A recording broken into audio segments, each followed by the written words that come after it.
అసలు ఈవిడ old age home లో ఎలా ఎండప్ అయింది? కొడుకే వదిలేసి వెళ్ళిపోయాడు సార్, ఫ్రెండ్ ఇంట్లో ఉంటారని చెప్పేసి. ఆమెతో నాకు ఇంకా అవసరం లేదన్నట్టు మాట్లాడుతున్నాడు సార్. ఎలా సార్ అది కన్న తల్లిని అబ్బాయి వదిలేస్తాడు సార్, చెప్పండి. ఇంకా 3 years నుంచి పాపం పొద్దున్న లేగడం, పాపం బట్టలన్నీ చదువుకోవడం, రెడీ అవడం, కొడుకు వస్తాడని చెప్పి ఎదురు చూపులు చూడడం, పాపం ఆతురత చూస్తుంటే నాకు ఎంత బాధ అనిపిస్తుంది సార్. మీ అబ్బాయి మిమ్మల్ని ఎక్కడ వదిలేడు అని మీరు అనుకుంటున్నారు? వాళ్ళ ఫ్రెండ్ ఇంట్లో వదిలేడు సార్. మీరు ప్రస్తుతం ఉండేటటువంటి ప్లేస్ ఒక ఓల్డేజ్ హోమ్? లేదు సార్, ఓల్డేజ్ హోమ్ కాదు, మా అబ్బాయి వాళ్ళ ఫ్రెండ్ ఇల్లే. ఎందుకనమ్మా మరి మీరు ఫోన్ ఎందుకు చెయ్యట్లేదు, లేదా అతను ఎందుకు చెయ్యట్లా మీకు? నేను ఫోన్ చేస్తున్నా కానీ పాపము ఏ పరిస్థితులలో ఉన్నాడో వాడు కూడా. రాజుగారు మీరు ఆ నెంబర్ మాకు ఒకసారి మెసేజ్ పంపిస్తారు. ఈ నెంబర్కి ఎవరో కాదు, మిమ్మల్ని కని పెంచినటువంటి మీ సొంత తల్లి. నాకు అమ్మ లేదు సార్. ఫ్రెండ్ హౌస్ అని చెప్పి ఒక వృద్ధాశ్రమంలో వదిలేసి వెళ్ళిపోయినటువంటి ఆ వ్యక్తి ఎవరు? మీకెందుకు ఇవన్నీ మరి మీరు ఎక్కడి నుంచి ఊడిపడ్డారు? సార్? నాకు వద్దు సార్ ఈ తలనొప్పులు, ఈ బాధ్యతలు. గడుగుడ్డు వద్దు కాదు. జర్మనీ వెళ్ళక ముందు వదిలేకపోయావా మీ తల్లిని? ఆయన చనిపోయారు. ఎవరో ఆయన? మీ నాన్న? నిన్ను తిట్టాలనిపించట్లేదు, కొట్టాలనిపిస్తుంది. కళ్యాణ్ గారు, మీరు ఒక మంచి పని ఏంటో చేశారు చెప్పనండి.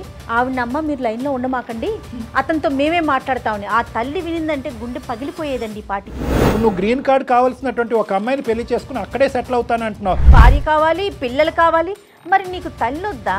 బాబు ఎక్కడున్నా ఇన్ని రోజులు అమ్మని గురించి పట్టించుకోకుండా రోజు కల్లోకి వస్తున్నావురా.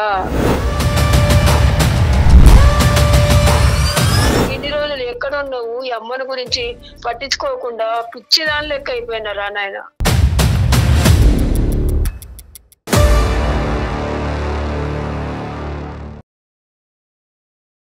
ముకుంద జ్యువెలర్స్ సమర్పించు అందమైన జీవితం కార్యక్రమానికి స్వాగతం. నమస్తే కళ్యాణ్ గారు. నమస్తే జయ గారు. కళ్యాణ్ గారు, రాజు అనే ఒక ఆయన మనకి మెయిల్ చేశారండి.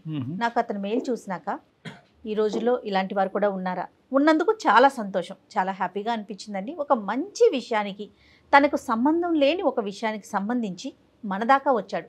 అంటే సమాజంలో ప్రతిదీ కూడా మనం కళ్ళతో చూస్తాం, మాకెందుకు మనకెందుకు అంటే ఒక మనిషి అక్కడ విలువెల్లాడుతున్నా కూడా వెళ్ళిపోతున్న రోజులు ఇవి. అవునండి.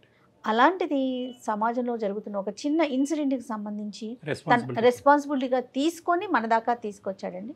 ఒక వృద్ధాశ్రమం నుంచి అక్కడ జరిగిన ఇష్యూని మనతో డిస్కస్ చేయాలని అందమైన జీవితానికి మెయిల్ చేశాడండి రాజు అని ఆయన.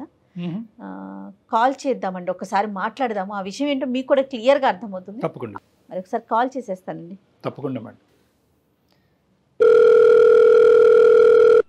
హలో, నమస్తే అండి, రాజు గారండి. నమస్తే అండి, ఎవరండి? నేను జయానండి, అందమైన జీవితం ప్రోగ్రామ్ నుంచి మాట్లాడుతున్నా, సుమన్ టీవీ నుండి. నమస్కారం మేడం, చెప్పండి మేడం. ఒక్కసారి కళ్యాణ్ గారితో కూడా మాట్లాడండి అండి. అసలు అక్కడ ఇష్యూ ఏంటి, మీరు ఎందుకు మా దాకా వచ్చారు, డీటెయిల్గా మాట్లాడండి. రాజు గారు నమస్తే అండి. నమస్కారం సార్, చెప్పండి. కాదు రాజు గారు, ఏంటి అసలు సమస్య ఏంటంటే? యాక్చువల్ గా ఒక అమ్మగారు ఉన్నారు, గౌరీ గారిని. ఆమె ఏమైందంటే ఒక కొడుకు అతనికి వెళ్ళిపోయాడు సార్. 3 years అయిపోయింది. ఓల్డేజ్ హోమ్స్ కి వెళ్ళాను సార్. యాక్చువల్ గా వెళ్తే అక్కడ ఈమెను చూశాను సార్. చాలా బాధపడుతూ అక్కడ కొడుకు వస్తాడని ఆవేదన చాలా బాధపడుతుంది సార్. నేను ఏంటంటే ఈమెకి ఏదో చేయాలి. పాప ఆమె అన్ని సంవత్సరాల నుంచి వెయిట్ చేస్తుంది. అసలు ఈవిడ ఓల్డేజ్ హోమ్ లో ఎలా ఎండప్ అయింది? కొడుకే వదిలేసి వెళ్ళిపోయాడు సార్, ఫ్రెండ్ ఇంట్లో ఉంటారని చెప్పేసి. ఓల్డేజ్ హోమ్ అని చెప్పాలా, ఇది ఫ్రెండ్ వాళ్ళ ఇల్లు అని చెప్పాడా? ఫ్రెండ్ వాళ్ళ ఇల్లు అని చెప్పేసి వదిలేసి వెళ్ళిపోయాడు. అంటే ఇంకేంటంటే ఫ్రెండ్ ఇల్లు అని చెప్పకపోతే దీనికి ఇంకా వేరే రాద్ధాంతం ఉంటుంది, ఎక్కడ ఇతను ప్రయాణాన్ని ఆపేస్తుంది అనేటువంటి భయంతో ఫ్రెండ్ ఇల్లు అని చెప్పేసి. అంతే కదా రాజు? అంతే సార్. అది మీ ఈమెయిల్ చెక్ చేసాము, అందులో జర్మనీ అన్నాడు. జర్మనీ వెళ్ళాడు ఇతను? జర్మనీ విదేశాలు, జర్మనీ వెళ్ళిపోయాడు. మేమేంటంటే మేము ఒక అడుగు ముందుకేసే ముందు అసలు ఈ ఇన్పుట్ అంతా రిలయబులా కాదా అన్నది మేము చెక్ చేసుకోవాలి. కాబట్టి సో ఒకరి దగ్గర నుంచి వచ్చే ఇన్ఫర్మేషన్ కాదు, ఈ 4-5 దగ్గర నుంచి మీరు రాబట్టారు ఇదంతా కూడా. అవును సార్. ఆమెకి ఏదో కొద్దిగా కొడుకుని తన దగ్గర తెచ్చుకుందామని ఆశతో నేను ఈ ప్రయత్నం చేశాను సార్. నేను ఫోన్ చేసినప్పుడు 2 times కాల్ కట్ చేసాడు. మళ్ళీ చేస్తా ఉంటే ఒకసారి లిఫ్ట్ చేశాడు సార్. చేసి ఏమన్నాడు? లిఫ్ట్ చేసి ఇంకా ఆమె చూసుకోలేను, ఆమె పెద్ద వయసు అయిపోయింది కదా, ఇంకా నాకు పని లేదు, నాకు నా జీవితం నేను చూసుకుంటున్నాను, ఇంకా ఆమెతో నాకు ఇంకా అవసరం లేదన్నట్టు మాట్లాడుతున్నాడు సార్. ఎలా సార్ అది కన్న తల్లిని అబ్బాయి వదిలేస్తాడు సార్, చెప్పండి. తల్లి అవసరం లేదా? ఎదురు చూస్తూ ఉంటుంది పాప ఆమె. అదే రెక్కలు వచ్చాక ఎగిరిపోయాడు. ఇప్పుడు అసలు ఎవరు తోడలేరు. ఇప్పటికైనా ఇప్పుడు ఈ పరిస్థితి అనేటటువంటి దాంతో ఇప్పటికైనా ఇవిడ అవగాహన వచ్చిందా ఇవిడికి? ఇంకా 3 years నుంచి పాపం పొద్దున్న లెగడం, పాపం బట్టలన్నీ చదువుకోవడం, రెడీ అవడం, కొడుకు వస్తాడని చెప్పి ఎదురు చూపులు చూడడం, పాపం ఆతురత చూస్తుంటే నాకు ఎంత బాధ అనిపిస్తుంది సార్. పాపం చెప్పండి, ఆ కొడుకు వస్తాడు ఎక్కడ ఆయనేమో రావట్లేదు, ఫోన్ లిఫ్ట్ చేయట్లేదు. నేను మాట్లాడుతుంటేనేమో అతనేమో నాకేం సంబంధం లేనట్టు మాట్లాడుతున్నాడు. అక్కడ ఓల్డ్ ఏజ్ హోమ్ లో వాళ్ళు దాన్ని నిర్వహించే వాళ్ళు కానీ వార్డెన్స్ వాళ్ళు ఉంటారు కదండి, వాళ్ళు ఏమంటున్నారు రాజు గారు? ఏమంటున్నారంటే కొంచెం కేర్ వాళ్ళు ఏం చెప్పారంటే, కొంచెం సుమన్ టీవీని వాళ్ళు అప్రోచ్ అవ్వండి, మీకు ఒక సమస్య అనేది పరిష్కారం చేస్తారంటే మిమ్మల్ని అప్రోచ్ చేయనండి madam. Very good, very good. So మీరు చేసినటువంటి ప్రయత్నాలు ఫలించలేదు కాబట్టి ఒకసారి అందమైన జీవితం ద్వారా ఒక ప్రయత్నం చేద్దామని మీరు అవును సార్ అనుకున్నాను సార్. అవును సార్, మీకు అవ్వట్లేదు సార్, వాళ్ళు చెప్తే ఇలా చెప్పాను. యూజువల్ గా మనం చూసేటటువంటి సందర్భాలు ఏంటంటే జయ గారు, అతనికి పెళ్ళి అయింది, కోడలు వచ్చింది, భార్య వచ్చింది, భార్య ఏమో వచ్చి అత్తగారిని స్వీకరించడానికి రెడీగా ఇక్కడ ఫైనాన్షియల్ కాంట్రిబ్యూషన్ చేయడానికి ఇష్టపడట్లేదు కాబట్టి కొడుకు ఈ విధంగా అని అంటారు. కానీ పేగు తెంచుకొని పుట్టిన కొడుకే వదిలేసి వెళ్ళిపోయినందుకు అలాంటి అసలు అంత సెల్ఫిష్ పర్సన్ ఉన్నందుకు మనం సెల్ఫిష్ అనేది చిన్న పదమే. ఎందుకంటే తల్లి ప్రేమ దగ్గర యూజువల్ గా అన్ని చోట్ల సెల్ఫిష్ అనేది చూస్తాం, కానీ తల్లి ప్రేమ దగ్గర చూడకూడదు కూడా. తల్లి అనేటటువంటి మనిషి అవసరమే లేదు నాకు అనేటటువంటి మాట అతను నోట్లోంచి వచ్చిందంటే కనుక సెల్ఫిష్ అనే పదం చిన్నది అయిపోతుంది. Anyway, all said and done. కాదు, ఇప్పుడు మనం గౌరీ గారితో మాట్లాడాలి అంటే ఎలా రాజు గారు? అంటే మనకు ఇప్పుడు మీరు చెప్పేదంతా కరెక్ట్, ఒక మానవతా దృక్పథంతో మీరు ముందుకొచ్చి చేశారు అనేటటువంటిది మాకు నమ్మకం కలగాలి అంటే గౌరీ గారితో మాట్లాడేదానికి అవకాశం ఉందా? ఆయన ఏమైందంటే నా దగ్గర తెచ్చి పెట్టుకున్నాను సార్, 15 రోజులు అవుతుంది. ఆమె ఇంకే ఏమంటుందంటే, మా కొడుకు వస్తాడు, చాలా రోజులు నేను వెయిట్ చేస్తాను, నాకు పక్క నా ప్రేమ ఉంది నా కొడుకు మీద, పక్కా వస్తాడని చెప్తే ఆమె అదే ఆతురతతో ఉంది సార్ పాపం. అదేలేండి, బహుశా ఓల్డేజ్ హోమ్ వాళ్ళు అందరూ కూడా అదే మాట చెప్పుంటారు. ఈ రోజు రాజుగారు కూడా అదే చెప్తున్నారు. కానీ ఆవిడ నమ్మకం ఆవిడది. ఎందుకంటే కని పెంచి ఇంత చేసిన తర్వాత కొడుకు అలా ప్రవర్తిస్తాడని ఏ తల్లి మాత్రం అనుకుంటారు? ప్రపంచం అంతా వచ్చి రాడు అని చెప్పినా కూడా వస్తాడు అన్నట్టే మాట్లాడుతుంది ఆవిడ. గౌరమ్మతో మాట్లాడొచ్చా? మాట్లాడచ్చు, నా పక్కనే ఉన్నారు, మాట్లాడచ్చు. అవునా? ఒకసారి. హలో గౌరమ్మ గారు, నమస్తే అండి. నా పేరు నమస్తే సార్. సుమన్ టీవీ అందమైన జీవితం నుంచి నా పేరు డాక్టర్ కళ్యాణ్ చక్రవర్తి. నాతో పాటు జయ గారు కూడా ఉన్నారు. నమస్తే అమ్మా. నమస్తే అమ్మా. ఏంటమ్మా పరిస్థితి ఏంటమ్మా? మీ అబ్బాయి ఎక్కడున్నాడు? ప్రస్తుతం మీరు ఎక్కడున్నారు? మీ అబ్బాయి ఎక్కడో బయట దేశాల్లో ఉన్నాడు అని విన్నాము. ఎప్పుడు వస్తామని అనుకుంటున్నాడు? ఎన్ని సందర్భాల్లో మీరు మాట్లాడారు?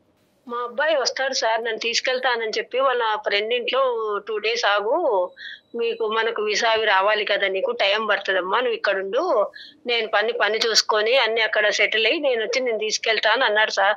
మా అబ్బాయి ఖచ్చితంగా వస్తాడు సార్. ఎంతకాలం వస్తే సంతోషమేనమ్మా. మీకు ఎంత ఆనందం, మాకు అంతే ఆనందం. మీ అబ్బాయి రావాలనే మేము కోరుకుంటున్నాము. కానీ ఎంతకాలం బట్టి మీ అబ్బాయి వస్తాడు అని వెయిట్ చేస్తున్నాడు? మీ అబ్బాయి మిమ్మల్ని ఎక్కడ వదిలేడు అని మీరు అనుకుంటున్నారు? వాళ్ళ ఫ్రెండ్ ఇంట్లో వదిలేడు సార్. ఇప్పుడు మీరు ఉండేది మీ అబ్బాయి వాళ్ళ ఫ్రెండ్ ఇంట్లోనా అమ్మా? ఫ్రెండ్ ఇంట్లో ఉంటే ఇంకొక అబ్బాయి వచ్చి తీసుకొని వచ్చాడు. ఇప్పుడు ఎన్ని రోజులు అయింది ఈ అబ్బాయి దగ్గరికి వచ్చి? 15 రోజులు అవుతుంది తీసుకొచ్చి. అమ్మా, ఇప్పుడు ఇతను చెప్పినటువంటి ఒక్క అంశమే కాదు, మేము కూడా బ్యాక్గ్రౌండ్ లో మా ఎంక్వైరీస్ మేము చేసుకుంటాం. కానీ మీరు ప్రస్తుతం ఉండేటటువంటి ప్లేస్ ఒక ఓల్డ్ ఏజ్ హోమ్? లేదు సార్, ఓల్డ్ ఏజ్ హోమ్ కాదు, మా అబ్బాయి వాళ్ళ ఫ్రెండ్ ఇల్లే. సరే, అది ఎవరి ఇల్లు అన్నది తర్వాత మాట్లాడదాము. ఎన్ని సందర్భాల్లో ఈ 3 సంవత్సరాలతో మీ అబ్బాయి మీకు ఫోన్ చేశాడు, లేదంటే మీరు ఫోన్ చేసినప్పుడు మీ అబ్బాయి ఫోన్ ఎత్తాడు? సరే, ఎప్పుడు తీసుకెళ్తా అన్నాడు? తీసుకెళ్తానమ్మా, ఇక్కడ అన్ని కొంచెం చూసుకొని నేను సెటిల్ అయ్యి ఉద్యోగం చూసుకోవాలి కదా. ఇది ఎప్పుడు మాట? వస్తానని చెప్పాడు. ఉన్నాడు సార్ నా కొడుకు, అట్లాటోడు కాదు సార్, ఖచ్చితంగా వస్తాడమ్మా. కాదు, మీరు ఎన్ని రోజుల క్రితం మాట్లాడారు అతనితో, రాజుతో, మీ అబ్బాయితో? నేను మాట్లాడక చాలా రోజులైందమ్మా. ఎందుకనమ్మా మరి మీరు ఫోన్ ఎందుకు చెయ్యట్లేదు, లేదా అతను ఎందుకు చెయ్యట్లా మీకు? నేను ఫోన్ చేస్తున్నా కానీ పాపము ఏ పరిస్థితులలో ఉన్నాడో వాడు కూడా. ఏం పరిస్థితుల్లో ఉంటే ఫోన్ ఎత్తడమ్మా? మరి మీరు ఎలా పెంచారు, పెద్ద చేశారు? వేరే దేశం పంపించడం అంటే చిన్న విషయం కాదు. ఎలా పంపించారమ్మా మీరు? కడుపుతో ఉన్నప్పుడు గర్భసంచికి కూడా కొంచెం ఫాల్ట్ ఉంది, బతుకుతే ఇద్దరిలో ఎవరో ఒకరే బతుకుతారని చెప్పారు. ఆ దేవుడి అదృష్టం వలన ఇద్దరం బతికాము. కానీ గర్భసంచి తీసేసారు, ఇక మళ్ళీ పిల్లలు పుట్టరు. మా బాబుకు 3 ఏళ్ళప్పుడు మా వారు చనిపోయారు యాక్సిడెంట్ లో. ఇంకా ఉన్నది కొంచెం అంతో ఇంతో కొంచెం ఆస్తి ఉంటే ఆ పని ఇది చేసుకొని నా కొడుకు మేము ఇట్లా పోతానమ్మా, నేను విదేశాలకు పోతాను, అక్కడ బాగా సంపాదించుకోవచ్చు, అక్కడే అది చేసుకోవచ్చు అంటే సరే నా కొడుకు కోసం అని చెప్పి డిగ్రీ బీటెక్ చదివించాము. అది అయిపోయిన తర్వాత అక్కడికి వెళ్ళాలంటే అన్ని తెచ్చుకొని కొంచెం డబ్బులు ఖర్చు పెట్టి అన్ని చేసుకున్న తర్వాత 23 ఏళ్ళప్పుడు వెళ్ళాడు. మీకున్న ఆసరాగా ఉన్న ఒక ఇంటిని కూడా మీరు అమ్మేశారని తెలిసింది. అవునమ్మా, అన్ని అమ్మేశామమ్మా, ఏం లేదు. వాళ్ళ ఫ్రెండ్ ఇంట్లో నన్ను 2 days ఉండు, అన్ని పాస్పోర్ట్ వీసా రావాలి కదా, నేను తీసుకెళ్తానని నా కొడుకు కోసము నేను అన్ని చేసిన. నా కొడుకు మంచోడమ్మా, వస్తాడు. వృద్ధాశ్రమంలో పడేసి వెళ్ళాడమ్మా, కంప్లీట్ గా మీకు టోపీ వేసి మోసం చేశాడు. ఇంత ఘోరాతి ఘోరం అంటే ఒక కొడుకు ఒక తల్లిని ఇంత ఘోరాతి ఘోరంగా మోసం చేయటం అనేది నేను చూడలేదు ఇక్కడ. గౌరీ గారు, మీరు ఇంత కష్టపడ్డారు, చిన్నప్పటి నుంచి మీ కొడుకుని పెంచి ఈ స్థాయి వరకు తీసుకొచ్చారు. ఇతని మానసిక పరిస్థితులు ఏమైనా లోపం ఉందమ్మా? చిన్నప్పటి నుంచి ఏమైనా స్వార్థపూరితమైన ఆలోచనలు, తల్లి అంటే ప్రేమ అంటే ఎక్కడికక్కడ అవసరం అట్లా ఏం లేదు సార్, తల్లిని బాగా చూసుకుంటాడు. అసలు అందరు ఎందుకు ఎలా మాట్లాడుతున్నారు కాదు సార్, మా అబ్బాయి ఖచ్చితంగా వస్తాడు. మీ అబ్బాయి గురించి మీరు ఆవగించి అంత తప్పు కూడా చెప్పట్లేదు, కానీ వస్తాడు వస్తాడు వస్తాడు అందరూ అలాగే మాట్లాడుతున్నారు. ఇక్కడ వదిలిపోయారు వాళ్ళు, నిన్ను ఇట్లా వదిలేసిపోయారు, వీళ్ళు నిన్ను ఇట్లా వదిలేసిపోయారు, రకరకాలుగా మాట్లాడుతున్నారు సార్. లేదు, ఏ ఇబ్బందిలో ఉన్నాడో ఏమో.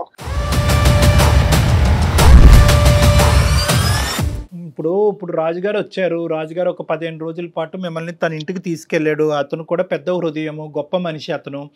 ఎంతో మంది కానీ ఈ విధంగా ఆలోచించేటటువంటి మనస్తత్వం ఉండదు. ఈ రోజుల్లో అలాంటి వ్యక్తి మీకు ఉండటం, అతను చేసేటటువంటి ప్రయత్నం ఈ రోజు ఫలించుంటే మీరు మీ అబ్బాయి దగ్గర ఉండేవారు. కానీ అతని ప్రయత్నాన్ని కూడా విఫలమయ్యే విధంగా మీ అబ్బాయి ప్రవర్తించాడు. 2 సార్లు ఫోన్ కట్ చేశాడు, ఒకసారి ఫోన్ ఎత్తాడు.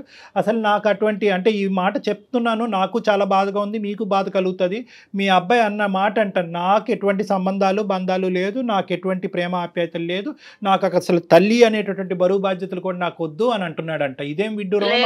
లేదు సార్, ఏ ఇబ్బందిలో ఉన్నాడు ఏమో మా అబ్బాయి, వస్తాడు సార్ నా కోసం. పోనీ రాజుగారు నిన్ను తీసుకొచ్చి అక్కడ పెట్టుకున్నాడు, 15 రోజుల పాటు చూసుకుంటున్నాడు. పోనీ మీ దగ్గర ఏమైనా ఆర్థిక పరమైన పరిస్థితులు ఉన్నాయా? ఆ డబ్బులన్నీ లాక్కోవడానికి రాజుగారు ట్రై చేస్తున్నారా? అతను ఏమైనా డబుల్ గేమ్ ఆడుతున్నాడా? పోనీ మీ దగ్గర ఏమైనా ఉన్నాయా? మిమ్మల్ని డైరెక్ట్ గా అడుగుతున్నాను, ఇతను ఏమన్నా మీ దగ్గర నుంచి రాబట్టాలనే ప్రయత్నం ఉందా?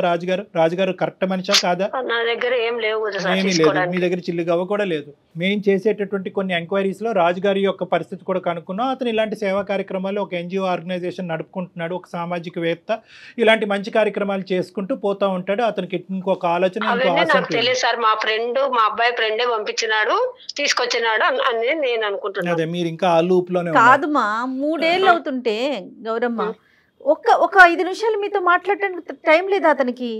మీరు ఇబ్బందులలో ఉన్నాడు, 24 గంటలు తల్లితో మాట్లాడటానికి ఒక 5 నిమిషాలు కేటాయించలేడా రోజులో? మాట్లాడతాడు, వస్తాడు, నా కొడుకు నా కోసం ఖచ్చితంగా వస్తాడు. సరే, మీ బలమైన నమ్మకమే ఫలించాలని మేము ఇప్పటికీ కూడా అనుకుంటున్నాం. మా తరపున మేము కూడా ఒక ప్రయత్నం చేసి అసలు అతను ఏమంటాడు అనేది, ఎందుకంటే తల్లిగా మీరు అంత బలంగా మీ అబ్బాయిని ప్రేమిస్తూ అతనే వస్తాడు కాపాడుతాడు అనేటటువంటి ఆలోచన మేము రివర్స్ చేయాలని అనుకోవట్లేదు. పెంపకంలో మా అబ్బాయిలో అట్లాంటి ఫాల్ట్ ఏమన్నా ఉంటే నాకు తెలిసేది కదా సార్, అలాగా ఎప్పుడు బిహేవ్ చేయలేదు. పాయింట్ అదే మాకు విచిత్రంగా అనిపిస్తుంది. ఎందుకంటే అతని యొక్క స్వార్థపూరితమైనటువంటి ఆలోచనతో డబ్బులు ఇక్కడ తీసేసుకుని విదేశాలు వెళ్ళిపోయి అతని అవసరాలు తీర్చుకునేటటువంటి వ్యక్తిత్వం ఈ 21-22 సంవత్సరాల్లో ఒక అవగింజంతా కనిపించట్లేదు మీకు. సో మీ మనసులో ఉండేటటువంటి, ఒక్క నిమిషం వినండి గౌరమ్ గారు, మీ మనసులో మీ కొడుకు మీద ఉండేటటువంటి ప్రేమ, ఏదైతే అభిప్రాయం ఉందో అది మేము మార్చాలి అని అనుకోవట్లేదు. అసలు అతని మనసులో ఏం దాగి ఉంది అనేది ఒకసారి ఫోన్, అతను డైరెక్ట్గా జర్మనీ అయినా కూడా మేము కనెక్ట్ చేస్తాము. ఈ ఏదైతే సంభాషణ నేను, జయ గారు, రాజు గారు ఉంటామో ఈ సంభాషణలో మీరు ఉండొద్దమ్మా. అతను వెనక నుంచి ఏం మాటలు మాట్లాడతాడు అనేటటువంటిది మీకు సంబంధం లేదు. మీరు వెనక్కి తప్పుకుంటే నేను, రాజుగారు, జయ గారు మీ అబ్బాయితో మాట్లాడతాం. మీ అబ్బాయి పేరేంటమ్మా? సతీష్ సార్. రాజుగారు, మీరు ఆ నెంబర్ మాకు ఒకసారి మెసేజ్ పంపిస్తారు ఈ నెంబర్ కి? తప్పకుండా పంపిస్తాను సార్ మీకు. హలో సతీష్ గారు, నమస్తే అండి. నా పేరు జయ అండి. నేను సుమన్ టీవీ అందమైన జీవితం ప్రోగ్రామ్ నుంచి కాల్ చేస్తా ఉన్నాను. నాతో పాటు డాక్టర్ కళ్యాణ్ చక్రవర్తి గారు కూడా ఉన్నారు. మీతో ఒక చిన్న విషయం మాట్లాడదామని కాల్ చేశామండి. Is it right time? ఒక్క నిమిషం అండి, డాక్టర్ గారు మాట్లాడతారు. బాబు సతీష్, నమస్తే నాన్న. నమస్తే సార్. 2 దేశాల మధ్యన యుద్ధం ఎలా అయితే జరుగుతుందో ఆ యుద్ధానికంటే పెద్ద ప్రాబ్లం ఇది. కాసేపు ఓపిక్గా మీరు వినాలి అని మేము ఆశపడుతున్నాము, కోరుకుంటున్నాము. తొందరపడి ఫోన్ కట్ చేయకండి, ఎందుకంటే ఇది ఇంటర్నేషనల్ కాల్. మేము చాలా పెద్ద రెస్పాన్సిబిలిటీ తీసుకుని మీకు చేయటం జరుగుతుంది. మీరు కట్ చేస్తే కనుక, మళ్ళీ మీరు అందుబాటులో రాకపోతే కనుక ఇక్కడ ఒక ప్రాణానికి చాలా భయంకరమైనటువంటి అన్యాయం చేసినటువంటి వాళ్ళు మనం అవుతాం అనేది నా అభిప్రాయం. కాబట్టి దయచేసి ఓపికగా వినండి, ఆలోచించండి, అడిగే ప్రశ్నలకు కొన్ని సమాధానాలు చెప్పండి. మానవతా దృక్పథంతో ఒక ఆలోచన శైలిని మలుపు తిప్పుకోవాలనుకుంటే మార్చుకునేటటువంటి ప్రయత్నం కూడా చేయండి. మేము మాట్లాడబోయేటటువంటి వ్యక్తి ఎవరో కాదు, మిమ్మల్ని కని పెంచినటువంటి మీ సొంత తల్లి గౌరీ గారి గురించి.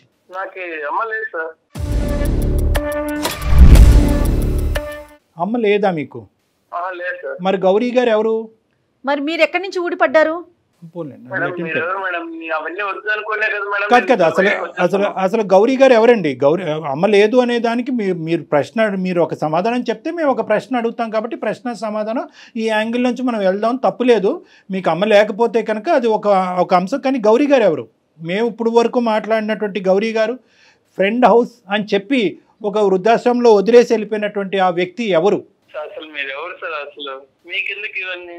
నాకు అవన్నీ వద్దనుకొని నా బతుకు నేను బతుకుదామని నేను ఇలా బయటకు వచ్చేసాను సార్. నేను ఇప్పుడు చాలా సంతోషంగా ఉన్నాను. ఏమండి, నేను ఎవరు అని అడిగారు కాబట్టి నేను చెప్తున్నాను. నేను ఒక మనిషిని, ఓకే, మానవత్వం ఉండేటటువంటి ఇద్దరు మనుషులు ఇక్కడ అందమైనటువంటి జీవితంలో ఒక కార్యక్రమాల్లో కూర్చుని మానవత్వాన్ని కాపాడేటటువంటి ప్రయత్నంలో ఒక నలుగురికి సహాయపడాలనేటటువంటి ఉద్దేశంతో, ఇంకా మానవత్వాన్ని చంపేయకుండా దాన్ని నరికి పోగులు పెట్టకుండా కాపాడేటటువంటి ప్రయత్నం చేసేటటువంటి ఒక ఆలోచన శైలితో ప్రయత్నం చేసుకుంటూ ముందుకు వస్తున్నాయి ఇద్దరు మనుషులు మేము. మీరు మనిషి అయితే కనుక, మళ్ళీ చెప్తున్నాను, మీరు మనిషి అయితే కనుక ఒక్క 2 నిమిషాలు కూల్గా కూర్చుని మేము అడిగేటటువంటి 2-3 మాటలకి సమాధానం చెప్పండి చాలు. గౌరీ గారు ఎవరు? మీరు ఎవరైనా వాట్ ఎవర్, అదంతా నేను నా సంతోషం కోసం, నా బతుకు కోసం ఓల్డేజ్ హోమ్ లో చేయడం జరిగింది. ఆవిడ బయటకు వచ్చాను, నా కష్టాలు నేను పడుతున్నాను, నా బతికేదో బతుకున్నాను. మంచిదే, అమ్మలేదనుకున్నాను. మీ బ్రతుకు మిమ్మల్ని బతకద్దని ఎవ్వడం అనలేదు, మీ భవిష్యత్తును చూడొద్దని ఎవరు అనలేదు, మీ సుఖాలు మిమ్మల్ని అనుభవించొద్దని ఎవరు అనలేదు. వినండి, ఒక్క నిమిషం, ఇవన్నీ అనుభవించండి, ఈ సుఖాలన్నీ మీ భవిష్యత్తును నిలబెట్టుకోండి, 1కి 100 కోట్లు సంపాదించండి, దాని గురించి మేము అనట్లేదు. మీ తల్లి మీకు చేసిన అన్యాయం ఏంటి, పాపం ఏంటి? తల్లి నీకు ఏ విధంగా భారమైంది?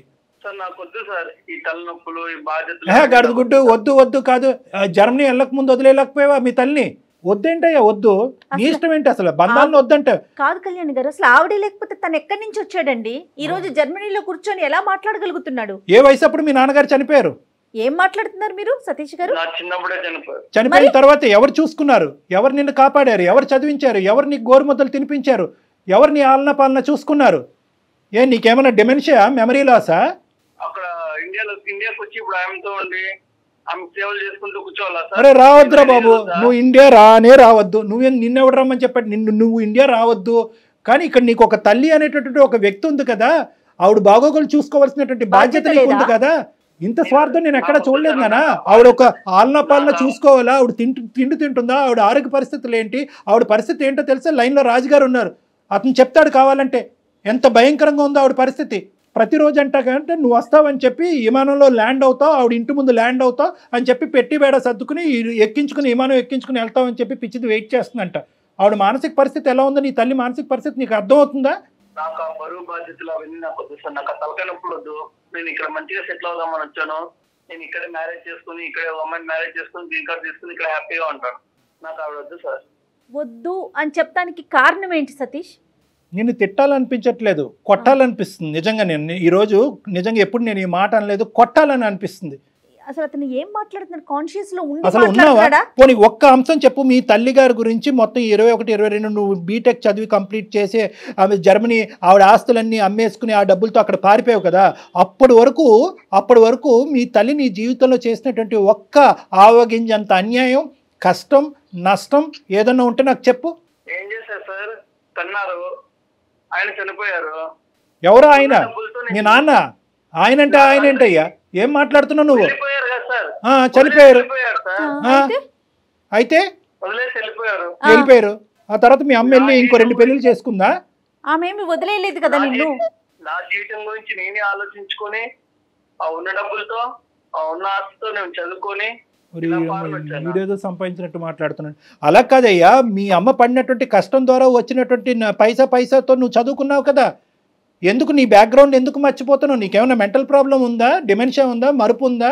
ఎందుకంటే నార్మల్ స్థాయిలో ఉండేటటువంటి చదువుకున్నటువంటి పిల్లలు చదువు అసలు ఆ సందర్భం తల్లి కొడుకులు ప్రేమకి చదువు అనేటటువంటిది ఆ సందర్భం. కానీ నువ్వు చదువుకున్నావు, ఎంత బాధలు పడుతూ నేను ఈ స్థాయి వరకు తీసుకొచ్చింది ప్రతి అంశం చూసిన తర్వాత ఇంత నువ్వు కఠినంగా మాట్లాడుతున్నావు అంటే కనుక అసలు నీ మైండ్ ఉందా పోయిందని నాకు డౌట్గా ఉంది. ఎందుకు నాన్న ఇప్పుడు నువ్వు గ్రీన్ కార్డ్ కావాల్సినటువంటి ఒక అమ్మాయిని పెళ్లి చేసుకుని అక్కడే సెటిల్ అవుతాను అంటున్నావు అంటే గ్రీన్ కార్డ్ గురించే చేసుకుంటావా లేదంటే ఒక బంధం గురించి చేసుకుంటావా? బంధాలు ఈ బంధాలు వద్దు కానీ ఆ బంధాలు కావాలా నీకు? నీకు పెళ్లి కావాలి, భార్య కావాలి, పిల్లలు కావాలి, మరి నీకు తల్లి వద్దా? ఏ విధంగా నీ తల్లి బరువు అయింది, ఏ విధంగా నీ తల్లి నీకు అన్యాయం చేసింది నీ జీవితంలో? ఒక్క మాట నాకు చెప్పినన్నా. నిన్ను తిడితే కనుక ఫోన్ పెట్టేస్తావు అనే భయంతో ఇంకా తిట్టలేకపోతున్నాను. నువ్వు తిడితే కనుక నువ్వు ఫోన్ పెట్టేస్తావు, ఫోన్ పెట్టేస్తే కనుక నువ్వు నాకు దొరకవు, నాకు దొరకపోతే ప్రపంచంలో ఎవరికి దొరకవు. ఆవిడ జీవితాంతం అలా పెట్టి సర్దుకుని మేకప్ వేసుకుని ఆవిడ చీర బొట్టు పెట్టుకుని అలా కూర్చుని నువ్వు వస్తావు వెయిట్ చేస్తూ ఆవిడ పిచ్చిదైపోద్ది. కళ్యాణ్ గారు మీరు ఒక మంచి పని ఏంటో చేశారు చెప్పనండి. ఆవిడమ్మ మీరు లైన్లో ఉండమాకండి, అతనితో మేమే మాట్లాడతామని. ఆ తల్లి వినిందంటే గుండె పగిలిపోయేదండి పాటికి అతను మాట్లాడే మాటలకి. రాజుగారు అప్పుడప్పుడు ఇతను మేము మాట్లాడితే ఇతను నమ్మట్లేదు, ఒక్కసారి మీ వర్డ్స్ లో ఆవిడ ఎంత భయంకరమైనటువంటి పద్ధతి. ఏమండి ఒక్క నిమిషం సతీష్ గారు, రాజు గారు ఒక ఎన్జిఓ ఆర్గనైజేషన్ నుంచి వచ్చినటువంటి ఒక పెద్ద మనిషి, ఒక మానవతా దృక్పథం ఉండేటటువంటి ఒక సంఘ సేవకుడు. అతను ఏంటంటే ఆ వృద్ధాశ్రమంలో చాలా మందిని చూశాడు, కానీ అందరికంటే భయంకరమైనటువంటి పొజిషన్ ఈవిడ చూసి ఇతను మనసు కరుక్కుమని ఇది బాధ కలిగి అతను ఏం చేశారంటే మీకు ఫోన్ కలిపాడు. మీరేం చేశారు?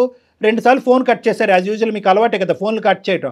కట్ చేసి 3వసారి ఎత్తి ఆవిడ నథింగ్ డూయింగ్ అని చెప్పి ఫోన్ మళ్ళీ పెట్టేశారు. ఆవిడ ఎవరో నాకు సంబంధం లేదని పెడతారు. అయినా కానీ ఆ మనిషి అక్కడ వదలలేదు. ఆ మనిషి అక్కడ వదలకుండా ఏం చేశాడంటే కనుక అది మానవత్వం అంటే అండి, అది మనస్తత్వం అంటే, అది ప్రేమ అంటే. ఏ సంబంధం లేకుండా ఒక సంబంధాన్ని క్రియేట్ చేసుకున్నారు. మీరేమో వచ్చి ఉండేటటువంటి ఒక తల్లి కొడుకుల బంధాన్ని కాలుకేసి తొక్కేసుకుని ఆయన అప్పుడు పోయాడు కదండి, ఆయన అక్కడ పోయాడు అని చెప్పి చనిపోయినటువంటి మీ తండ్రిని కూడా అవమానించేటటువంటి మానసిక పరిస్థితిలో మీరు ఉన్నారు. ఒక్కసారి అతనితో మాట్లాడండి. మీ అమ్మగారి యొక్క మానసిక, ఇప్పుడు మీ అమ్మగారితో మాట్లాడితే ఎంత విచిత్రమైన పరిస్థితితో తెలుసా? ఏమండి మా అబ్బాయి గురించి అలా మాట్లాడుతున్నారు అందరూ అసహ్యంగా, ఇది తప్పండి. మా అబ్బాయి గురించి ఎవరు అలా మాట్లాడకండి. ఈరోజు కాకపోయినా రేపొద్దున మా అబ్బాయి వచ్చి నన్ను పట్టుకెళ్తాడండి. నేను ఇప్పటికీ కూడా మా అబ్బాయి స్నేహితుడి ఇంట్లో ఉన్నానండి, వృద్ధాశ్రమంలో లేనండి, ఓల్డేజ్ హోమ్లో లేనండి అని చెప్పి ఆవిడ వాదన వినిపిస్తుంది నిన్ను సపోర్ట్ చేసుకుంటూ. ఆవిడ నీ మీద ఉండేటటువంటి ప్రేమ నీకు 1000వ వంతు కూడా లేదు, 1000వ వంతు, 100వ వంతు కూడా, 1000వ వంతు కూడా లేదు. ఏం పుట్టుకయ్యా, ఏం జీవితం ఇది? చదివేసి సుఖాలు అనుభవించి మేడలు కట్టేస్తే సరిపోద్దా? తల్లి ప్రేమను కాలుతో తొక్కేస్తావా? ఒకసారి రాజుగారు మాట్లాడతారు, విను. సతీష్ గారు ఎందుకండి నాకు ఫోన్ చేసి సార్కి డిస్టర్బ్ చేస్తున్నాడు? ఎందుకంటే ఏంటండి పాప ఆమె తల్లి మీ కన్న తల్లే కదా సార్. మీకు ఇప్పుడు ఆమె యొక్క జన్మ ఇచ్చి మీకు అది ఇచ్చి అన్ని పంపిస్తుంటే మీరు ఫోన్ చేస్తుంటే ఫోన్ కట్ చేసుకుంటారు. పాప ఆమె ఎంత ఆవేదన పడుతుందో తెలుస్తుందా? ఏం చెప్పొద్దు కదండి. ఆమె బాధ నాకు ఎంత, మా తల్లి అనుకుని మా దగ్గర పెట్టుకొని చూసుకొని పాప ఆమె సమస్య పరిష్కారం చేద్దామని నేను వచ్చి పాప ఆమె దగ్గర 15 రోజుల దగ్గర నేనే పెట్టుకుని ఫోన్ చేసి కట్ చేస్తారు. పాప ఆమె ఇంకా మీకోసం ఎదురు చూస్తూనే ఉంది సార్. మీరు ఏంటి సార్ అలా మాట్లాడతారు? మీరు ఆమె పంపిస్తేనే కదా సార్ మీరు వెళ్ళింది అక్కడికి. కష్టపడి పాపం ఆస్తులన్నీ అమ్ముకొని డబ్బులుంటే మీకు పంపించి అక్కడికి ఎందుకు? మీరు మీ జీవితం బాగుండాలనే కదా ఆమె ఆశ. మీరేం ఇలా మాట్లాడతారు? అవసరం లేనట్టు మాట్లాడతారు ఏంటండి చెప్పండి సార్. ఆవిడ తెచ్చుకొని నేను ఇక్కడైతే పెట్టుకోలేను. సతీష్ నేను ఒకటే మాట చెప్తున్నాను, ఇక్కడ వృద్ధాశ్రమంలో పెట్టేటటువంటి పిల్లలు ఎక్కడో ఓల్డేజ్ హోమ్స్లో మంచి పాష్ ఓల్డేజ్ హోమ్స్ ఉన్నాయి, చాలా ప్రైవేట్ ఓల్డేజ్ హోమ్స్ ఉన్నాయి. అమెరికాలోని ఇలాంటి దేశాల్లో ఉండేటటువంటి చాలామంది, వేరే విదేశాల్లో ఉండేటటువంటి చాలామంది పిల్లలు అక్కడ పెడుతున్నారు. వాళ్ళకి కావాల్సినటువంటి అవసరాలు కల్పిస్తున్నారు, సదుపాయాలు కల్పిస్తున్నారు, మెడికల్ ఇన్సూరెన్స్లు కడుతున్నారు, మెడికల్ ఫెసిలిటీస్ అవైలబుల్ చేస్తున్నారు. సో వాళ్ళందరినీ మనం అవమానించట్లేదు. ఇక్కడ మేము చెప్పేది ఏంటంటే మీ అమ్మను పట్టుకెళ్తారా లేదా అనేటటువంటి అంశం గురించి మేము ఇక్కడ మాట్లాడట్లేదు. మీ అమ్మగారు ఎక్కడైతే ఉన్నారో అక్కడ సుఖంగానే ఉండటానికి రకరకాల మార్గాలు ఉన్నాయి. ఒక ఫోన్ కాల్ సరిపోద్ది. అమ్మ అన్నం తిన్నావా, పడుకున్నావా, నిద్ర పడుతున్నావా, టైంకి మందులు వేసుకుంటున్నావా, చాలదా? ఇప్పుడు ఏదో నిన్ను తీసుకెళ్ళి నీ భుజస్కంధాల మీద పెట్టుకుని మోయవలసినటువంటి తల్లి ప్రేమ అనేటటువంటిది ఏదో ఉంటుందో, తల్లి కొడుకుల మధ్యన ప్రేమ, అది ఇచ్చి పుచ్చుకోమంటున్నావు. అయ్యా బాబు నువ్వు ఎక్కడ దొరికావు మాకు? దానికి బరువు ఏంటి? మీ అమ్మ ఏదో ఆటోమేటిక్గా అక్కడి నుంచి వచ్చి ఒక సముద్రంలోంచి వచ్చేసో లేదంటే విమానం నుంచి వచ్చేసో నీ పక్కనకు వచ్చి ఉంటాను అనే అంత ఫీల్ అవుతున్నావు ఏంటి? నువ్వు నాకు అర్థం కావట్లేదు. 3 ఏళ్ళు అయింది కదా, మీకు అమ్మని చూడాలని అనిపించట్లేదా? చూడటం పక్కన పెట్టండి మేడం, ఫోన్ ఎత్తే చాలు. కనీసం మాట్లాడాలని కానీ చూడాలని కానీ. డాక్టర్గా నా దిక్కు తోచినటువంటి పరిస్థితి, ఎందుకంటే నిన్ను తిట్టలేను, కొట్టలేను, ఎందుకంటే ఎదురుగుంటా లేవు, ఎక్కడో దేశాల్లో ఉన్నావు. కొడితే తిట్టే నీకు కోపం వస్తుంది, నువ్వు ఫోన్ కట్ చేస్తావు. ఫోన్ కట్ చేస్తే కనుక ఎవరు బాధితులు? మేం కాదు బాధితులు, ఆవిడ బాధితురాలు. నేను ఇప్పటికీ కూడా ఒకే పాయింట్ నాకు అర్థం, నీ మీద కోపం వస్తుంది, నువ్వు ఎక్కడి నుంచి ఊడిపడ్డావు, నువ్వు ఎవరికన్నారు, తల్లిని అలా మాట్లాడతావేంటి, తండ్రిని అలా మాట్లాడతావేంటి అని ఇలా రకరకాలు అన్నా కూడా ఏదో ఒక కలత నీ మనసు లోపల ఉంది అనేది నాకు అనిపిస్తుంది. ఏం జరుగుతుంది ఇక్కడ సతీష్? నీ మనసు మార్చడానికి నేను ఎటువంటి ప్రయత్నం చేయాలి? జర్మనీ రమ్మంటావా? వస్తా. ఏం సతీష్ చెప్పు నాన్న, ఏంటి అసలు నీ మనసులో ఏంటి? చిన్నప్పటి నుంచి నువ్వు ఎదిగినటువంటి విధానం, పద్ధతులు అవి చెప్పు, ఏమైంది? నాకు ఏం చేయాలో అర్థం కావట్లేదు సార్. చిన్నప్పటి నుంచి అన్ని బాధలు, అన్ని కష్టాలు, ఏం చేయాలన్నా ఎవరు సపోర్ట్ ఉండేటోళ్ళు కాదు. కానీ అమ్మాయి కదా నాన్న నీ గురించి కష్టపడింది, మరి ఆ అమ్మనే ఎప్పుడు నో అంటున్నావు ఏంటి? నాకు అర్థం కావట్లేదు ఈ డైలమా. ఆవిడని చూస్తే నాకు బాధ వేస్తుంది సార్. అమ్మని చూస్తే నీకు బాధగా ఉందా? నేను చాలా కష్టాల్లో పుట్టి పెరిగాను సార్ నేను. అవును అవును, అమ్మ నువ్వు ఇద్దరు అన్ని నాకు నేనే చూసుకున్నాను. అమ్మని ఏమని అడిగినా అమ్మ దగ్గర ఏమి ఉండేది కాదు. కాలేజ్ ఫీజు అవి మాత్రం అటు ఇటు అడ్జస్ట్ చేసేది, కానీ చాలా కష్టపడేది సార్. కానీ ఇప్పుడు నువ్వు అంటే నాకు ఇదంతా అర్థం అవుతుందని, కానీ ఇప్పుడు అమ్మ మొహం చూస్తే నీ ఎందుకు నువ్వు అంత ఇది ధిక్కరిస్తున్నావు? ఎందుకు అమ్మ మొహం చూడకూడదు అనుకుంటున్నావు? అమ్మ మాట వినకూడదు అనుకుంటున్నావు? అమ్మ మొహం చూస్తే నేను ఉండలేను సార్. ఆ జ్ఞాపకాలన్నీ మొత్తం నా కళ్ళ ముందే ఉంటాయి సార్. నేను దాన్ని ఏ పని చేయలేకపోతాను వింటే. అమ్మని చూస్తే అవన్నీ గుర్తొస్తున్నాయి కాబట్టి ఆ పాత జ్ఞాపకాలు మూసేయటానికి ఏకైక మార్గాన్ని నువ్వు ఎంచుకున్న మార్గం ఏంటంటే తల్లే లేదు అని అనుకోవటం, అంతేనా? అంతే సార్. లాస్ట్ కి నేను మొదలైంది సార్. నేను బంధుత్వాలు మొదలైంది అవ్వాలి. ఏం లాజిక్ రా దేవుడా. నుంచి పడ్డది చాలు సార్. నువ్వు పడిన బాధ గురించి బాధపడ్డారా సతీష్? మీతో పాటు అమ్మ బాధపడలేదా? నాకెందుకు ఈ బాధ్యతని మిమ్మల్ని ఎక్కడైనా వదిలించేసుకున్నారా? కానీ నువ్వు చెప్పే లాజిక్ ఒక్కసారి ప్రేక్షకులు అది మ్యాచ్ అంటే అతనికి అది లాజికల్ గా అనిపిస్తుంది. అంటే అతను ఏంటంటే నన్ను at the end of the day నువ్వు ఎంత ఏడ్చి ఎంత జుట్టు పీక్కుని బాధ పెట్టుకుని బట్టలు చింపుకుని ఏడ్చినా కూడా at the end of the day మేము దీనికి పెట్టేటటువంటి పదం స్వార్థం. ఆ స్వార్థం అనేటటువంటిది చిన్న పదం అనుకుంటే కనుక ఇంకా పెద్ద పదం వాడండి డాక్టర్ గారు అని ప్రేక్షకుల్లో ఎవరన్నా కోరుకుంటే, నేనైతే మాత్రం నీకు నచ్చినా నచ్చకపోయినా దాన్ని రాక్షసత్వం అంటాను. రాక్షసుల యొక్క తల్లిదండ్రులను కూడా వాళ్ళు ప్రేమిస్తారేమో, ఇంత ఘోరంగా ఎవరు మాట్లాడరు నాన్న. నీ లాజిక్ ఏంటంటే సార్ చిన్నప్పటి నుంచి నేను అనుభవించాను, ఆ 20-21 ఇయర్స్ పాటు నాకు కావాల్సినవన్నీ తిన్నాను, నాకు కావాల్సినటువంటి సుఖాలన్నీ అనుభవించాను, నేను ఇవే మాటలు మాట్లాడతాను నాన్న. ఎందుకంటే కనుక మీ అమ్మ కష్టాన్ని నువ్వు ఇక్కడ ఒక రికగ్నైజ్ చేయకుండా మీ అమ్మ పడినటువంటి కష్టాన్ని అంతా కూడా స్వార్థపూరితంగా వాడేసుకుని నీ తిండికి నీ తిప్పలకి అన్నిటికీ వాడేసుకుని, చదువుకు వాడేసుకుని, అమెరికా వెళ్ళటానికి జర్మనీ వెళ్ళటానికి వాడేసుకుని, ఈరోజు నాకు ఆ పీడకలు ఉన్నాయి, ఆ భయంకరమైనటువంటి జ్ఞాపకాలన్నీ ఉన్నాయి, ఈ జ్ఞాపకాలన్నీ కూడా జీవితాంతం నేను స్మరిస్తూ ఉండలేను, మా అమ్మని చూస్తే ఆ జ్ఞాపకాలు ఇంకా ఎక్కువైపోతాయి, కాబట్టి ఈ జ్ఞాపకాలు ఈ మెమరీస్ నా పాస్ట్ చైల్డ్హుడ్ మెమరీస్ నేను ఫేడ్ అవుట్ చేయాలి అంటే మా అమ్మకు ఒక దండం పెడుతున్నానంటే ఇదే న్యాయం నాన్న? డాక్టర్ గారు అలా గుర్తొస్తా ఉంటుందండి. అదే అంటున్నాడు అసలు ఉండదు. పూజ చేయాలమ్మా, ఆవిడ పాదాబంధనం చేసుకుని పూజ చేయాలి. నువ్వు ఒక డిప్రెషన్ లో ఉన్నావు, నీకంటూ ఒక భయంకరమైనటువంటి ఒక మానసిక వేదన, ఒక డిప్రెషన్ చిన్నప్పటి నుంచి బహుశా ఏంటంటే ఆ బాల్యం పోయిందని అనుకుంటున్నావు. తండ్రి లేక నానా అవస్థలన్నీ నేను పడ్డాను కష్టాలని చెప్పి ఈ రోజు మీ అమ్మగారికి గుడ్ బై చెప్తున్నావు. కానీ ఒక్కసారి ఆ తల్లి యొక్క వేదన నువ్వు విను, నువ్వు ఇలా మాట్లాడితే కనుక నేను ఈ కుర్చీ నుంచి లేచి వెళ్ళిపోతా. రాజుగారు చెప్పండి సార్. గౌరమ్మ గారికి ఒకసారి ఫోన్ ఇవ్వండి. సతీష్ గౌరమ్మ గారు మాట్లాడుకుంటారు, తల్లి కొడుకులు ఇద్దరు మాట్లాడుకుంటారు. బాబు ఎలా ఉన్నావు? ఎక్కడున్నా ఇన్ని రోజులు అమ్మని గురించి పట్టించుకోకుండా రోజు కళ్ళలోకి వస్తున్నావురా.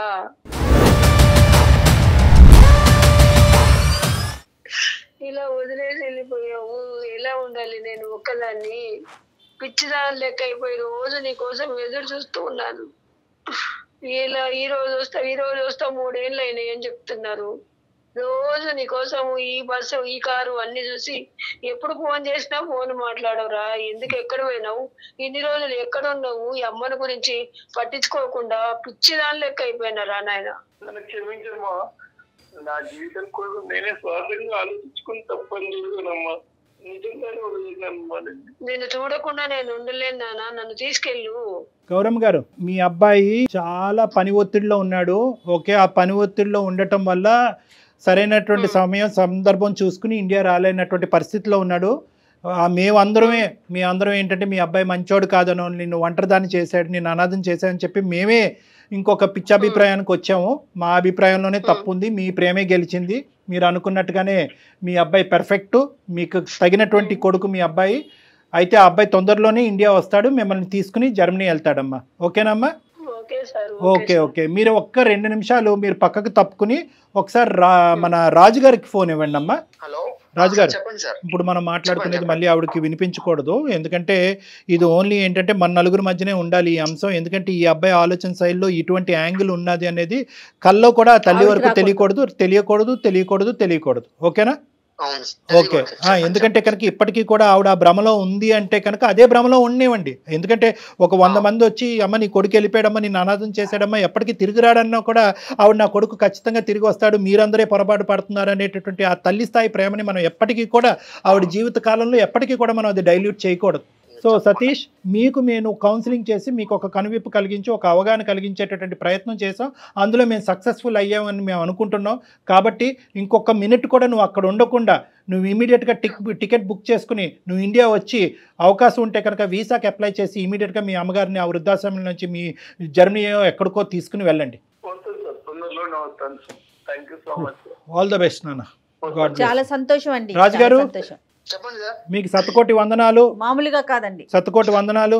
మీలాంటి వాళ్ళు ఇంకా ఈ ప్రపంచంలో ఆవిర్భవించాలి, ఇంకా పుట్టుకు రావాలి, మీలాంటి మనసులు ఇంకా ఉండాలి అనేటటువంటి మంచి ఉద్దేశంతో నేను సెలవు తీసుకుంటున్నాను. Thank you very much. మన ప్రోగ్రామ్ అన్ని దేశాల్లో చూస్తున్నారు కదా మేడం. సో అందరికీ కూడా అన్ని దేశాల్లో ఉండేటటువంటి అందరి ప్రజానికానికి మనం ఒక మంచి మాట చెప్పాలి అనేటటువంటి ఉద్దేశంతో ఈరోజు ఈ ఎపిసోడ్ ఉపయోగపడుతుందని నేను అనుకుంటున్నానమ్మా. పిల్లలందరికీ కూడా. ఎందుకంటే అందరూ అంటూ ఉంటారు, సార్ మా అమ్మ నాన్న అక్కడ ఉండిపోయారు, అరే కోవిడ్ టైంలో మా అమ్మ నాన్నగారు దగ్గర రాలేదు, కొన్ని సందర్భాల్లో తండ్రిని తల్లిని కానీ కోల్పోయి వీసా పర్పస్ సర్వ్ అవ్వట్లేదని చెప్పి రానటువంటి వాళ్ళు ఉంటారు. అందరికీ ఒకటే మాట, మీరు వచ్చినా రాకపోయినా ఇక్కడ ఉండేటటువంటి వ్యక్తుల యొక్క బాగోగులు దగ్గర నుంచి పర్యవేక్షించి చూసుకుంటూ మాట్లాడుతూ వాళ్ళు నెగ్లెక్ట్ చేయకుండా, మీరు దూరంగా ఉన్నా కూడా వాళ్ళంటూ ఉండేటటువంటి వాళ్ళు ప్రతిరోజు మీ కుటుంబంలోనే అక్కడ మీ దేశంలోనే మీ ఇంట్లోనే తిరుగుతున్నట్టుగా మీరు భావిస్తూ వాళ్ళతో ఒక బంధాన్ని కంటిన్యూ చేయటం అనేటటువంటిది చాలా ఇంపార్టెంట్. నెంబర్ 1. ఎన్ని లక్షలు ఎన్ని కోట్లు పెట్టి ఎంత పాష్ వృద్ధాశ్రమంలో మీరు మీ తల్లిదండ్రులు పెట్టినా at the end of the day సంవత్సరానికి ఒకసారి కానీ 2 సార్లు కానీ వాళ్ళ దగ్గరికి రావటం అవకాశం ఉంటే కనుక మీరు వాళ్ళని తీసుకుని వెళ్ళి మీ దగ్గర పెట్టుకోవటం అనేటటువంటిది ఒక సాంప్రదాయం, ఒక బంధుత్వం, ఒక విధమైనటువంటి ఒక ప్రేమ, ఒక ఆప్యాయత. దీన్ని ఎప్పటికీ కూడా మనం నెగ్లెక్ట్ చేయకూడదు. రైట్. ఇవన్నీ లేనప్పుడు ఈ బంధం అనేదే లేనప్పుడు మనకి కొన్ని కోట్లు సంపాదించుకొని ఏం ఉపయోగం అండి? అంతే కదా కళ్యాణ్? అంతే. ఇప్పుడు ఇదివరకు లాగా కాదు, వీడియో కాల్స్ వచ్చేసినాయి, చక్కగా చూసుకుంటూ మాట్లాడుకోవచ్చు.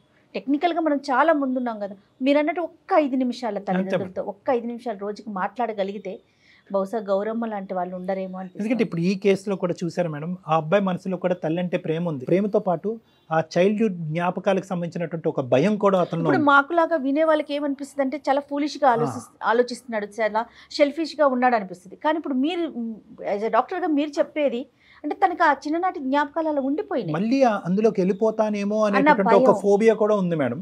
సో దాని గురించి ఆ ఫోబియాని ఫేస్ చేసే దానికంటే ఆ ఫోబియాకి కారణమైనటువంటి అంటే ఆ ఫోబియాకి సంబంధించినటువంటి ఒక జ్ఞాపకం ఎవరంటే తల్లి, కాబట్టి తల్లినే దూరం చేసుకునేటటువంటి. రైట్ కళ్యాణ్ గారు, నమస్తే.